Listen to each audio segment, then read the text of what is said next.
Hello everyone, कैसे हो सब लोग। आई होप कि तुम सब बहुत अच्छे से होगे। वेलकम टू इग्नाइट क्लासेस जहां पर तुम्हें क्वालिटी एजुकेशन एकदम फ्री ऑफ कॉस्ट मिलती है या फिर एकदम मिनिमम कॉस्ट में मिलती है। अगर तुम क्लास 12th में हो और इस बार तुम्हारा भी एग्जामिनेशन है तो आप हमारे साथ जरूर ज्वाइन कर लोगे, क्योंकि यहाँ पर कंप्लीटली लाइव क्लासेस में सारे के सारे कॉन्सेप्ट्स को क्लियर किया जा रहा है। साथ ही साथ हर एक कॉन्सेप्ट को भी बहुत ही ज्यादा डीपली डिस्कस किया जा रहा है, चाहे वो मैथ्स के हो, केमिस्ट्री हो, फिजिक्स हो या फिर बायोलॉजी हो। यहाँ तक कि कॉमर्स के भी क्लासेस स्टार्ट हो चुके हैं, तो अपने फ्रेंड्स के साथ इसे शेयर भी कर दोगे। और अगर अभी तक तुमने चैनल को सब्सक्राइब नहीं किया तो किस चीज का वेट कर रहे हो, फटाफट से चैनल को सब्सक्राइब कर लोगे। आ जाओ, आज हम लोग पढ़ने वाले हैं क्लास 11th का नया chapter, that is discovery of electrons discharge tube experiment. ये जो चैप्टर है ये एटॉमिक स्ट्रक्चर का चैप्टर है। एटॉमिक स्ट्रक्चर यानी कि चैप्टर नंबर 2 का। अगर तुम क्लास 11th में पढ़ रहे हो, फिलहाल पढ़ रहे हो, और तुम मैथ्स के कुछ क्वेश्चन जो है वो सॉल्व करना चाहते हो, मैथ्स के न्यूमेरिकल्स को सॉल्व करना चाहते हो, तो वैसे केसेस में तुम शाम में डेली लाइव क्लासेस चल रहे हैं, वहां पर तुम ज्वाइन कर लोगे और सारे के सारे कॉन्सेप्ट्स को तुम क्लियर कर लोगे। आज आप देखते हैं कि आज के क्लासेस में एटॉमिक स्ट्रक्चर वाले चैप्टर में हम लोग क्या क्या पढ़ने वाले हैं। तो सबसे पहले आज हम लोग डिस्कस कर लेते हैं कि आज का हमारा मेन ऑब्जेक्टिव क्या क्या है। सबसे पहले आज हम लोग पढ़ने वाले हैं डिस्कवरी ऑफ इलेक्ट्रॉन्स के बारे में, उसके साथ साथ डिस्कवरी ऑफ प्रोटॉन्स के बारे में, और उसके साथ साथ डिस्कवरी ऑफ न्यूट्रॉन्स के बारे में, या यूं बोले तो डिस्कवरी ऑफ सब एटॉमिक पार्टिकल्स के बारे में हम लोग पढ़ने वाले हैं कि एटॉमिक पार्टिकल्स किन किन चीजों से मिलकर बना होता है। तो तुम्हें पता है एटॉमिक पार्टिकल्स जो है 3 चीजों से मिलकर बना होता है, इलेक्ट्रॉन, प्रोटॉन और फिर न्यूट्रॉन, है ना। 3 चीजों से मिलकर ये इलेक्ट्रॉन्स, प्रोटॉन और न्यूट्रॉन्स से मिलकर एक एटम्स बना होता है। सबसे पहले इसके पास जाएं कि ये कैसे कहां पर अरेंज्ड होता है, उससे पहले हमें पढ़ना है कि इलेक्ट्रॉन्स का डिस्कवरी कैसे हुआ, प्रोटॉन्स का डिस्कवरी कैसे हुआ और न्यूट्रॉन्स का डिस्कवरी कैसे हुआ। वही हम लोग आज के क्लासेस में पढ़ने वाले हैं। तो एकदम आराम से समझना, हर एक चीज को एकदम हम लोग क्रिस्टल क्लियर करते हुए चलेंगे। देखो, सबसे पहले क्या है कि इसको किया किसने था। तो इलेक्ट्रॉन्स के डिस्कवरी से पहले तुम्हें देखना पड़ेगा कि एक टाइम चल रहा है। टाइम वो कौन सा है, टाइम है 1879, है ना। William crooks study the conclusion of electricity through gases, यानी कि एक विलियम क्रुक्स करके साइंटिस्ट थे, है ना, केमिस्ट थे, जिन्होंने कुछ देखा कि गैसेस से जब इलेक्ट्रिसिटी को पास किया जाता है तो वो क्या करता है, कंडक्शन ऑफ इलेक्ट्रिसिटी करता है, यानी इलेक्ट्रिसिटी को वो कंडक्ट करता है एट लो प्रेशर। जब प्रेशर क्या होता है, बहुत ही ज्यादा कम होता है, उस केसेस में ही perform the experiment in a discharge tube which is cylindrical hard glass tube about 60 centimetre in length। देखो क्या था, इलेक्ट्रॉन्स का डिस्कवरी कैसे हुआ था, उसके लिए तुम्हें एक फिगर बनाना होगा और इस फिगर के बेसिस पे ही हम लोग समझने वाले हैं कि इलेक्ट्रॉन्स का डिस्कवरी कैसे होगा। सपोज करते हैं कि ये हमारे पास ग्लास ट्यूब है जिसमें 2 इलेक्ट्रॉन्स तुम्हें गिवन है। एक इलेक्ट्रोड ये है और दूसरा इलेक्ट्रोड हमारे पास ये है ना। एक इलेक्ट्रोड ये है और दूसरा इलेक्ट्रोड हमारे पास ये है। इसको हमने कनेक्ट कर लिया एक वायर के थ्रू, है ना। ऐसे कुछ वायर के थ्रू हमने इसको कनेक्ट कर लिया।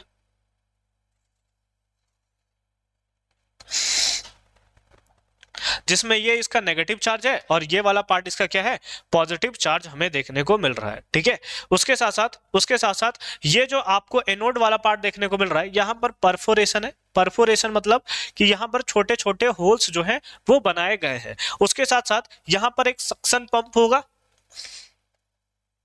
ओहो, यहां पर क्या है, एक सक्शन पंप है। सक्शन पंप का मतलब क्या है कि यहां पर एक वैक्यूम पंप जो है उसे लगाया गया है। ठीक है, तो यहां पर हम लोग एक वैक्यूम पंप बना लेते हैं, एकदम छोटा सा सिंपल सा टाइप का वैक्यूम पंप है हमारा, है ना। ये हमारा क्या है, वैक्यूम पंप।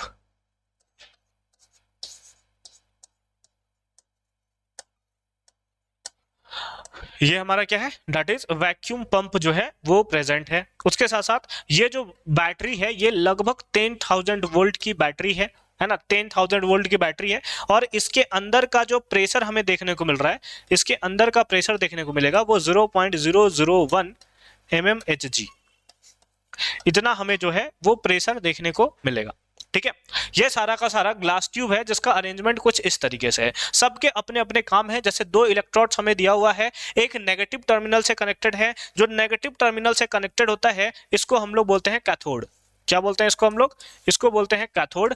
और जो पॉजिटिव टर्मिनल से कनेक्टेड होता है इसको हम लोग बोलते हैं एनोड। क्या बोलते हैं इसको? इसको हम लोग बोलते हैं एनोड। ठीक है, उसके साथ साथ एक वैक्यूम पंप लगा हुआ है। वैक्यूम पंप का काम क्या होगा कि अंदर के जितने भी एयर्स हैं, एयर्स को बाहर निकाल दिया जाए ताकि इसका प्रेशर कैसा हो सके, लो प्रेशर जो है वो हो सके। ठीक है, तो सारे के सारे गैसेस को यहां से बाहर निकाल दिया गया। उसके साथ साथ तुम्हें बैटरी दिख रहा है, लगभग 10,000 वोल्ट का बैटरी है। बहुत भारी भरकम बैटरी यहां पर लगाया गया है ताकि बहुत ज्यादा अमाउंट में इलेक्ट्रिसिटी जो है उसे प्रोड्यूस किया जा सके। अब जैसे ही तुम की को क्लोज करते हो, यानी कि जैसे यहां पर इलेक्ट्रिसिटी को पास कराया जाएगा तो यहां से नेगेटिव पार्ट जो है वो मूव करेगा, और नेगेटिव पार्ट मूव करने के बाद यहां पर सारा का सारा पार्ट में क्या होगा, नेगेटिव पार्ट जो है जाकर डिपॉजिट हो जाएगा। सेम केस में इस पे पॉजिटिव चार्ज है तो इधर वाले इलेक्ट्रोड्स पे आपको कैसा मिलेगा, पॉजिटिव चार्ज देखने को मिलेगा। कैसा मिलेगा? पॉजिटिव चार्ज जो है वो देखने को मिलेगा। अब जैसे ही तुम क्या करते हो कि 10,000 वोल्ट बैटरी से पास कराते हो, अचानक से इस इलेक्ट्रोड में वाइब्रेशन प्रोड्यूस होगा और यहां से कुछ नेगेटिव पार्टिकल्स जो है वो बाहर निकलेंगे, और बाहर निकलने के बाद ये क्या होंगे कि यहां से पास होना स्टार्ट करेंगे, है ना, यहां से पास होना स्टार्ट करेंगे और इस परफोरेशन से होते हुए यहां पर जाकर स्ट्राइक करेंगे। क्या होंगे? यहां पर स्ट्राइक करेंगे। साथ ही साथ स्ट्राइक करने से पहले हमने यहां पर लगा रखा है एक टाइप का स्क्रीन। क्या लगा रखा है? यहां पर हमने एक टाइप का स्क्रीन लगा रखा है, और ये स्क्रीन है कौन सा? तो ये स्क्रीन है ZNS स्क्रीन। कौन सा स्क्रीन है? That is ZNS screen. ये हमारा लगा हुआ है, ये सारे के सारे पार्ट में लगा रहेगा। ठीक है, मैं बस यहां पर लगा रहा हूं, अदरवाइज ये सारे के सारे पार्ट में ZNS स्क्रीन वाला पार्ट जो है वो आपको देखने को मिलेगा। ठीक है, तो ये है आपका ZNS स्क्रीन। ZNS स्क्रीन को ही हम लोग क्या बोलते हैं? फ्लोरोसेंस स्क्रीन, फ्लोरोसेंट स्क्रीन, है ना। ये हो गया आपका फ्लोरोसेंट स्क्रीन, या फिर इसी को आप क्या बोलते हो? ZNS screen. इसका काम क्या है सर कि जब ये पार्टिकल्स जाकर यहां पर टकराएंगे तो टकराने के बाद यहां पर क्या होगा, लाइटनिंग का फॉर्मेशन होगा। क्या होगा? यहां पर लाइट जो है वो प्रोड्यूस होना स्टार्ट हो जाएगा, अलग अलग कलर के लाइट्स जो है वो तुम्हें देखने को मिल जाएंगे। ठीक है, तो ये सारे के सारे पार्ट से हमें समझ में क्या आता है, इससे हमें पता चलता है कि अगर इसके ऊपर पॉजिटिव चार्ज है, किसके ऊपर बात कर रहा हूं, अगर इसके ऊपर पॉजिटिव चार्ज है और यहां से कुछ पार्टिकल्स यहां पर जाकर आ रहे हैं, इसके परफोरेशन से होकर क्रॉस कर रहे हैं, इसका मतलब पक्का है कि इधर वाला पार्ट कैसा होगा, नेगेटिव चार्ज पार्टिकल्स होगा। इसी नेगेटिव चार्ज पार्टिकल्स को, क्योंकि ये कैथोड की तरफ से रेज निकल रहा है, इसीलिए इसको बोला जाता है कैथोड रे। इनको क्या बोला जाता है? ये जो रेज आपको दिख रहे हैं इनको बोला जाता है कैथोड रे। क्या बोला जाता है इनको? इनको बोला जाता है कैथोड रेज। और जो यहां से रेज पास किए वो तो हो गया कैथोड रेज। इसका चार्ज कैसा होगा, इसके ऊपर मतलब नेगेटिव चार्ज होगा या पॉजिटिव चार्ज होगा? तो बिल्कुल इसके ऊपर जो है वो नेगेटिव चार्ज तुम्हें देखने को मिलेगा, जो इस परफोरेशन से क्रॉस करते हुए यहां पर जाकर टकराएगा और लाइटनिंग कॉज करेगा, है ना। तो इसी को पार्ट में, इसी को बाद में जाकर कैथोड रे को ही इलेक्ट्रॉन्स का नाम दे दिया गया है। इसी को बाद में चलकर इलेक्ट्रॉन्स का नाम दे दिया गया है। ठीक है, कितने हो रहे हैं? 8 मिनट 27 सेकंड हो गए और हमने ये समझ लिया कि इलेक्ट्रॉन्स का डिस्कवरी कैसे हुआ है। फटाफट से इसका आप एक बार स्क्रीनशॉट ले लोगे। ले लिया स्क्रीनशॉट? चलो ठीक है, नेक्स्ट पार्ट में चलते हैं कि क्या क्या हुआ। वही चीज को हमने यहां पर लिख रखा है। ये ज्यादा चैप्टर जो है वो आपको थ्योरी पार्ट में देखने को मिलेगा, मतलब स्टार्टिंग का पार्ट बहुत ज्यादा थ्योरी है, फिर आपके न्यूमेरिकल्स वाले पार्ट भी देखने को मिलेंगे। ठीक है, तो आ जाओ एक एक करके पॉइंट समझते जाते हैं। The electrical discharge through the glass could not be observed only at the low pressure. Pressure हमने कैसा किया है? लो प्रेशर किया था, 0.001 mm ऑफ Hg पे वो सारा का सारा काम कर रहा था और हाई वोल्टेज पे वर्क हो रहा था। ठीक है, The presence of different gases could be adjusted by evacuation. वहां से क्या किया गया? वैक्यूम पंप लगाया गया, सारे के सारे गैसेस को वहां से बाहर निकाल दिया गया ताकि अंदर का प्रेशर जो है एकदम मिनिमम हो सके, अंदर का प्रेशर जो है वो एकदम नहीं के बराबर हो सके। When sufficiently high voltage is applied across the electrode, अगर एक हाई वोल्टेज जो है अगर उसको पास कराया जाएगा, current start flowing through the stream of particles moving in the tube from the negative electrodes to the positive electrodes. कहां से कहां फ्लो कर रहा है? तो तुम देख रहे हो कि नेगेटिव से पॉजिटिव की तरह ये जो फ्लो है वो आपको देखने को मिल रहा है। These were called cathode ray और cathode ray particles। इसी को कैथोड रे बोला जाता है या फिर कैथोड रे पार्टिकल्स बोला जाता है। इसी को बाद में नाम चेंज करके इलेक्ट्रॉन्स का नाम दे दिया गया। ठीक है, ठीक है, आ जाओ इसके प्रॉपर्टीज पढ़ लेते हैं कि इसका प्रॉपर्टी क्या क्या होता है। जैसे कैथोड रे स्ट्रेट लाइन में ट्रैवल करता है, ये सारे के सारे पार्ट तुम ना एकदम अच्छे तरीके से याद रखोगे। फिर कैथोड रे कैथोड से स्टार्ट होता है और एनोड की तरफ मूवमेंट करता है, अभी हमने देखा था। These rays themselves are not visible but their behaviour can be observed with the help of certain kinds of material, है ना। इसको देखा नहीं जा सकता लेकिन एक सर्टेन काइंड्स ऑफ मटेरियल जैसे फ्लोरोसेंट या फिर फॉस्फोरेसेंट्स के थ्रू क्या करता है, वो देखा जा सकता है। कैसे देखा जा सकता है? क्योंकि ये ग्लो करने लगता है जब ये इसको हिट करता है तो, ठीक है। नेक्स्ट में आते हैं फोर्थ पॉइंट में कि cathode ray consist of negatively charge particles. Cathode ray के ऊपर कैसा होता है? नेगेटिवली चार्ज पार्टिकल्स होता है। और जब इलेक्ट्रिकल फील्ड इसे आप अप्लाई करते हो, क्या करते हो? जब इलेक्ट्रिकल फील्ड आप इसे अप्लाई करते हो तो सिंपल फॉर्म में are found to be deflected towards the positive plates. ये क्या करता है? पॉजिटिव प्लेट्स की तरफ डिफ्लेक्शन शो करना स्टार्ट कर देता है, indicating the presence of negative charge, जो कि हमें पता चलता है कि वहां पर क्या है, नेगेटिव चार्ज जो है वो प्रेजेंट है। उसके साथ साथ जो कैरेक्टरिस्टिक्स होता है कैथोड रे का, वो डिपेंड नहीं करता है, do not depends upon the material of electrodes. अब इलेक्ट्रोड्स का मटेरियल कैसा है इस बात पे वो डिपेंड नहीं करता कि कॉपर का ले रखा है तुमने, कि आयरन का ले रखा है, कि जिंक का ले रखा है, इससे कोई फर्क इसको नहीं पड़ता। और ना ही इसको इस बात से फर्क पड़ता है कि नेचर ऑफ गैस उसमें कौन सा प्रेजेंट है। तुमने हाइड्रोजन गैस भर रखा है, तुमने आर्गन गैस भर रखा है, तुमने हीलियम ले रखा है, तुमने आर्गन ले रखा, इससे कोई फर्क इसको नहीं पड़ता है, ठीक है। ये सारे के सारे हैं इसके प्रॉपर्टीज, एक बार इसका भी तुम स्क्रीनशॉट ले लोगे। ले लिया स्क्रीनशॉट? चलो नेक्स्ट चलते हैं, that is determination of charge by mass, है ना, यानी कि E by M ratio for electrons. Electrons के लिए E बाय M रेशियो आप कैसे फाइंड आउट करते हो, ये सिंपल फॉर्म में हम लोग देखने वाले हैं। इसी को हम लोग बोलते हैं चार्ज बाय मास रेशियो, है ना। चार्ज बाय मास रेशियो अभी तक ये जो इलेक्ट्रॉन्स का डिस्कवरी कर चल रहा है, जो कि जे थॉमसन ने इसका डिस्कवरी किया था, अभी तक तुमने क्या देख रखा है कि इलेक्ट्रॉन्स का डिस्कवरी तो कर दिया जे थॉमसन ने, है ना, लेकिन अभी ना तो हमें इलेक्ट्रॉन्स के बारे में पता है कि उसका चार्ज कितना है, और ना ही हमें ये पता है कि इलेक्ट्रॉन्स का मास कितना है। अब इसके बारे में क्या बताया गया, जब जे थॉमसन से पूछा गया कि आप बताइए कि अगर आपने इलेक्ट्रॉन्स का डिस्कवरी किया है और ये बोल रहे हैं कि उसके ऊपर नेगेटिव चार्ज है, तो आप ये तो बताओ कि उसके ऊपर चार्ज कितना है।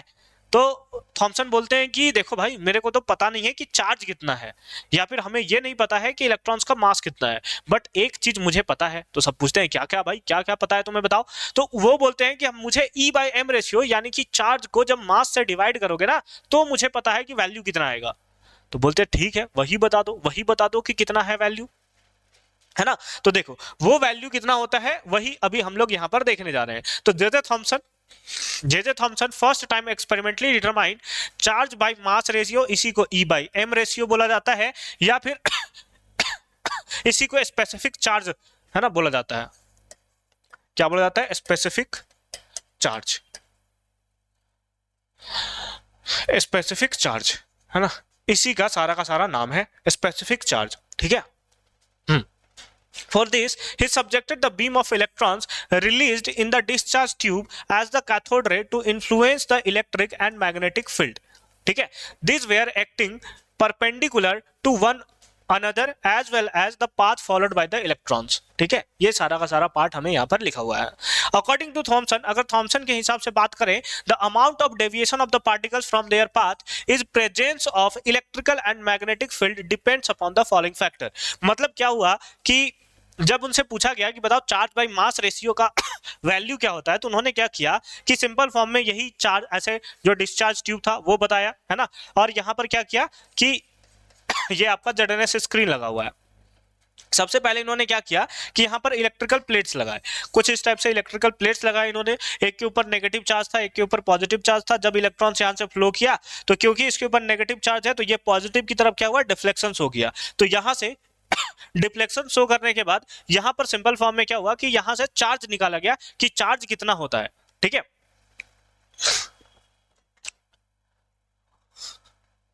ना। यहां पर चार्ज कितना होता है ये सिंपल फॉर्म में यहां पर पता चला, ठीक है। तो यहां से फोर्स इक्वल्स टू क्या होता है, formula K Q1 Q2 by R square, है ना। तो यहां से एक चार्ज जो है वो इलेक्ट्रॉन्स का था और दूसरा चार्ज जो था वो Zd का था।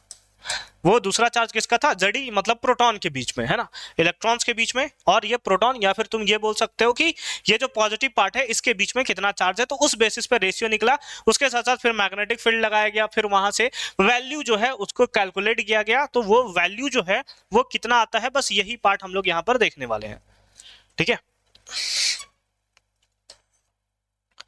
देखो वो वैल्यू कितना आता है एकदम याद रखना।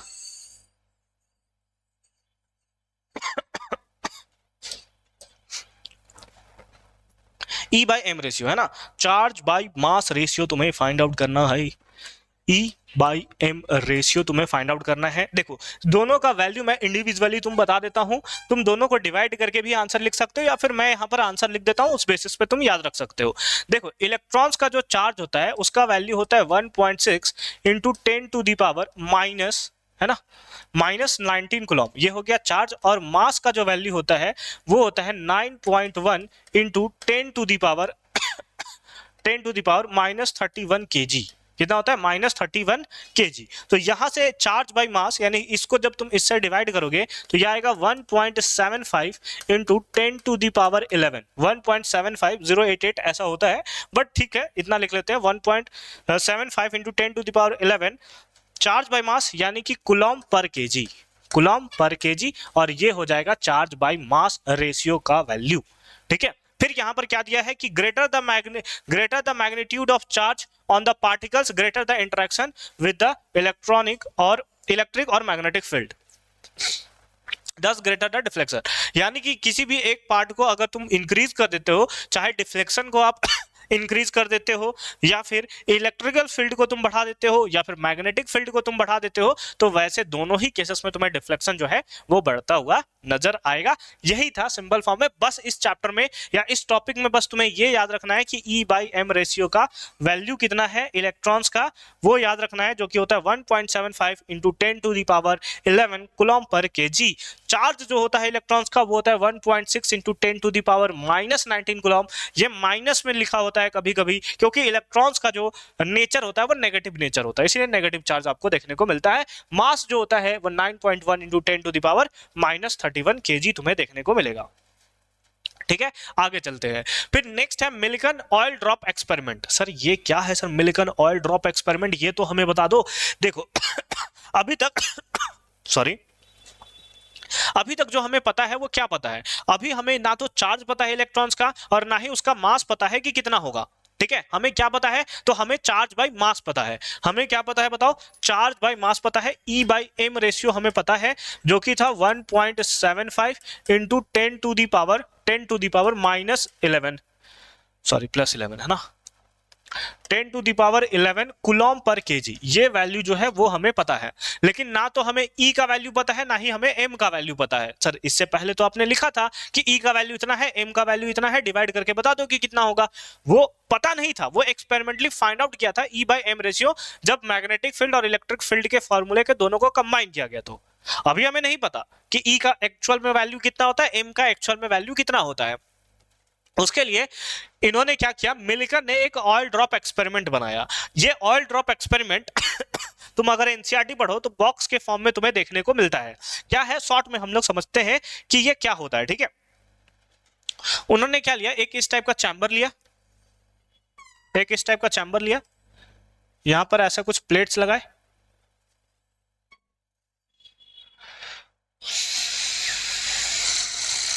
यहां पर कुछ प्लेट्स लगाए, यहां पर इन्होंने होल किया। ठीक है, उसके साथ साथ यहां पर एटोमाइजर लगाया,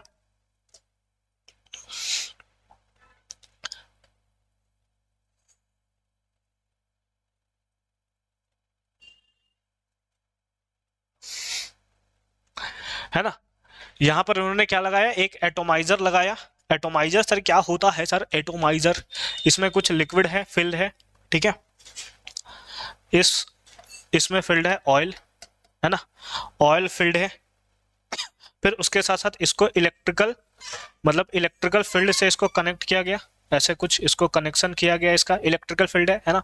ये क्या कर रहा है कि इसको इलेक्ट्रिक फील्ड प्रोवाइड कर रहा है। क्या कर रहा है, इसको इलेक्ट्रिक फील्ड या फिर इलेक्ट्रिसिटी प्रोवाइड कर रहा है, इलेक्ट्रिकल फील्ड। है ना, ये इसको जो है वो प्रोवाइड किया जा रहा है। सर इसका पूरा काम क्या है, एक बार हमें समझा तो देखो। इसका काम क्या है कि यहाँ पर एक वो भी लगा होता है, वो भी लगा ही लेते हैं पहले, है ना। यहाँ पर एक माइक्रोस्कोप लगा देते हैं, टेलीस्कोप ऐसे उन्होंने लगाया था, है ना।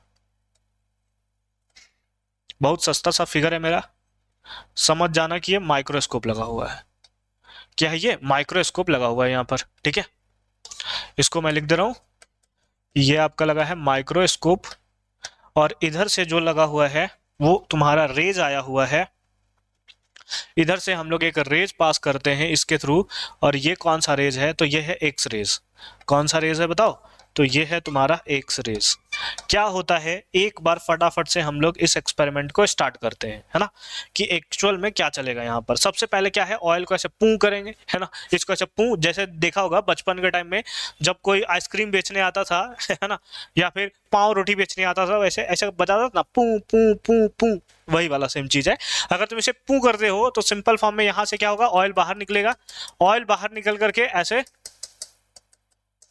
ऐसे चारों तरफ से बिखर जाएगा। अब जैसे ही बिखरेगा तो यहाँ पर पार्टिकल्स जब आएगा, ये होल्स इतना छोटा है कि एक ही पार्टिकल्स इसके थ्रू फ्लो कर सकता है, उससे ज्यादा पार्टिकल्स फ्लो नहीं कर सकता। तो जैसे ही ये पार्टिकल्स इसके बीच में आएगा तो एक होल्स जो है, मतलब एक ऑयल का ड्रॉप जो है वो सपोज कर लेते हैं कि यहाँ से नीचे गिरा, एक ऑयल का ड्रॉप, एकदम छोटा सा ऑयल ड्रॉप जो है वो नीचे से गिरा। अब हम लोगों ने क्या किया कि जैसे ये नीचे गिरना चाहेगा तो क्या लगेगा, नीचे की तरफ ग्रेविटेशनल फील्ड, क्या लगेगा, ग्रेविटेशनल फील्ड, जिसको हम एफजी बोल रहे हैं, एफजी बोल रहे हैं। और यहाँ पर हमने प्लेट्स लगा रखा है, कौन सा प्लेट्स, इलेक्ट्रिकल प्लेट्स हमने लगा रखा है।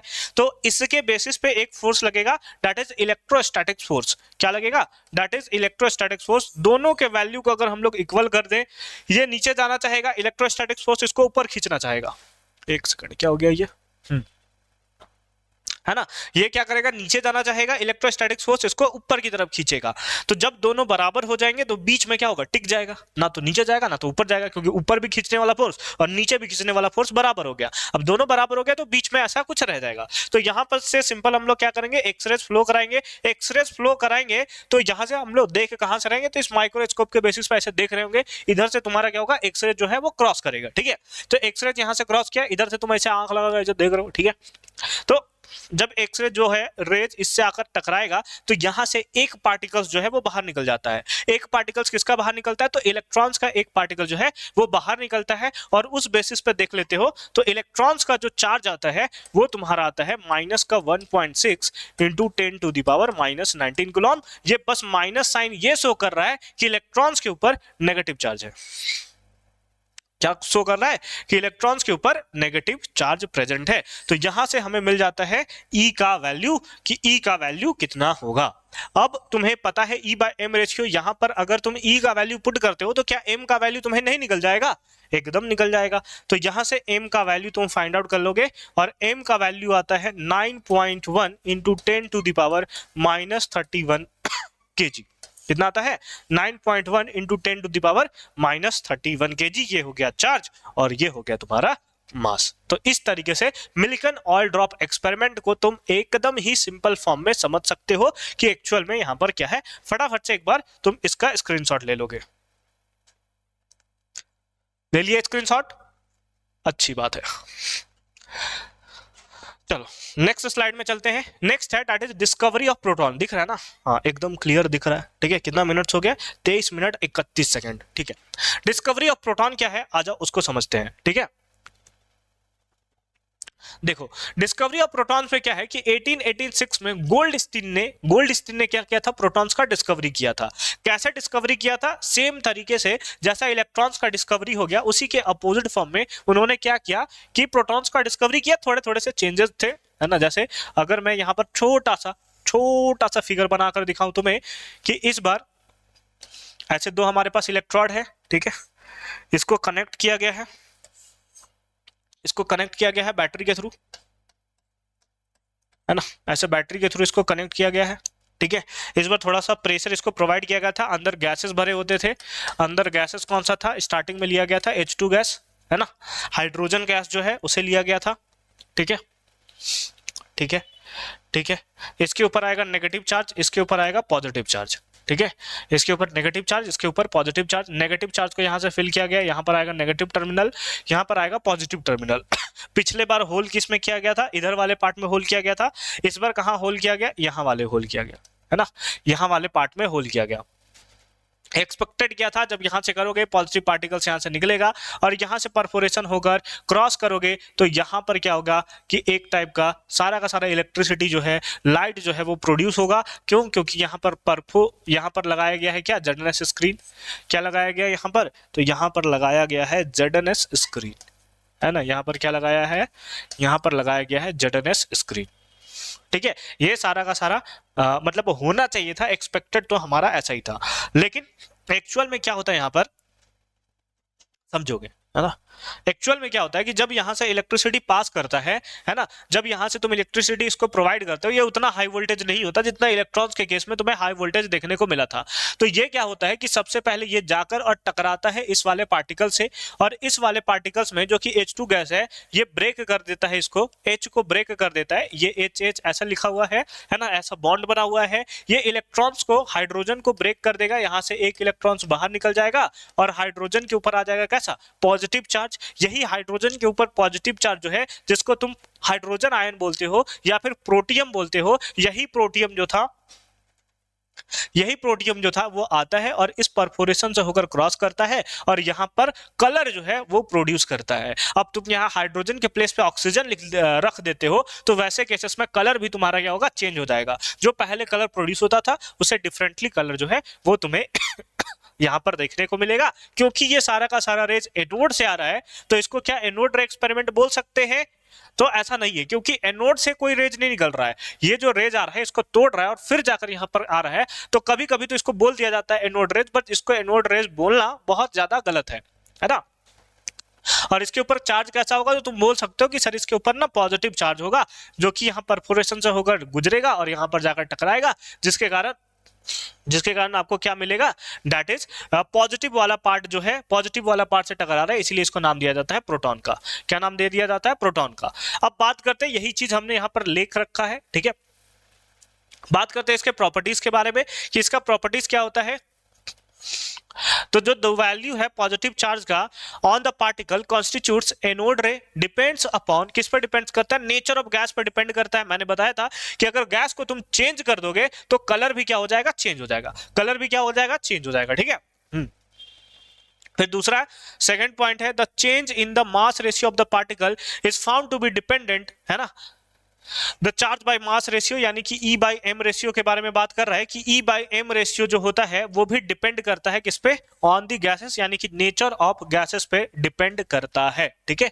E बाई एम रेशियो भी किस पे डिपेंड करता है? चार्ज बाई मास रेशियो जो होता है वो नेचर ऑफ गैस पे डिपेंड करता है। अगर तुम स्टार्टिंग में हाइड्रोजन ले रहे हो, E बाई एम का रेशियो कुछ और आएगा, फिर बाद में चेंज कर दोगे तो उसका भी वैल्यू क्या होगा? चेंज हो जाएगा, ठीक है। Sum of the positively charge particles carry a multiple of the fundamental units of the electrical charge, ठीक है। उसके बाद नेक्स्ट पॉइंट है the behaviour of this particles in the magnetic and electric field opposite to that absorbed electrons. Electrons के ऊपर कैसा charge था? Negative charge था, तो वहां पर इलेक्ट्रिकल फील्ड में पॉजिटिव की तरफ वो डिफ्लेक्शन शो कर रहा था, क्योंकि नेगेटिव है तो पॉजिटिव उसको अट्रैक्ट करेगा ना। यहाँ पर क्या है? पॉजिटिव पार्ट है प्रोटॉन के ऊपर, तो किधर डिफ्लेक्शन शो करेगा? नेगेटिव की तरफ। तो इसीलिए बोला है कि ये जो होगा, इसका जो प्रॉपर्टी होगा वो कंप्लीटली अपोजिट होगा, किससे? तो जो कैथोड रे का प्रॉपर्टी था या कैथोड रे का जो डिफ्लेक्शन हमें देखने को मिलता था उससे। अब प्रोटॉन्स के बारे में कुछ चीजें आपको याद रखनी है। क्या कि इसका मास होता है 1.676 into 10 to the power -27 kg, है ना, -27 kg, ठीक है। और चार्ज और प्रोटॉन होता है, बस जो इलेक्ट्रॉन्स का चार्ज होता है ना वही बस इसमें प्लस में होता है, ठीक है। ये जो पार्ट दिख रहा है आपको वो प्लस में बस होता है। दिख रहा है ना आपको? क्लियर? हाँ, दिख रहा है आपको, ठीक है। यहां पर जो प्रोटॉन्स का मास दिया गया है वो होता है 1.672, ठीक है। इसको मैं थोड़ा ठीक करता हूं, ठीक है। 1.672 है ना। ये जो न्यूट्रॉन्स का यहां पर मास दे दिया गया है गलती से 1.672 है ना, तो यहां पर लिख देंगे 2। 1.672 है ना, इंटू 10⁻⁻27 kg। तो ये था कंप्लीटली और कंप्लीटली प्रोटॉन्स के बारे में। अब चलते हैं न्यूट्रॉन्स को लेकर, ठीक है। न्यूट्रॉन्स को लेकर, न्यूट्रॉन्स क्या है, न्यूट्रॉन्स कितना हो गया, 30 मिनट्स होने वाला है, 29 मिनट 42 सेकंड, ठीक है। चलो देख लेते हैं न्यूट्रॉन्स क्या है, समझते हैं न्यूट्रॉन्स के बारे में। It is the neutral particles. ये क्या होता है, न्यूट्रल पार्टिकल्स होता है भाई। जैसे प्रोटॉन के ऊपर पॉजिटिव चार्ज था, इलेक्ट्रॉन्स के ऊपर आपका कैसा चार्ज था, नेगेटिव चार्ज था, इसके ऊपर कोई चार्ज नहीं होता। किसने डिस्कवर किया था, तो चैडविक ने 1932 में इसका डिस्कवरी किया था। By the bombardment of the thin sheets of beryllium with the fast moving alpha particles he absorbed that highly penetrating rays consist of the neutral particles, है ना, व्हिच वेयर नेम्ड न्यूट्रॉन्स, ठीक है, जिसका नाम क्या दिया गया, न्यूट्रॉन्स का नाम दे दिया गया। जैसे कुछ इस टाइप्स के प्लेट्स बने हुए हैं, है ना, ये कौन सा प्लेट है, तो ये है बीई प्लेट, यानी कि बेरिलियम प्लेट जो है ये तुम्हें देखने को मिलेगा, है ना, बेरिलियम प्लेट है। यहाँ पर फास्ट मूविंग अल्फा पार्टिकल्स जो है उसको यहाँ पर बम्बार्डमेंट कराया गया, ठीक है। यहाँ से क्या आ रहे हैं, फास्ट मूविंग अल्फा पार्टिकल्स आ रहे हैं। जब ये जाकर इससे टकराते हैं, जब ये जाकर क्या होता है, इससे टकराते हैं, तो यहाँ से कुछ बड़े बड़े पार्टिकल्स जो है वो रिलीज होते हैं।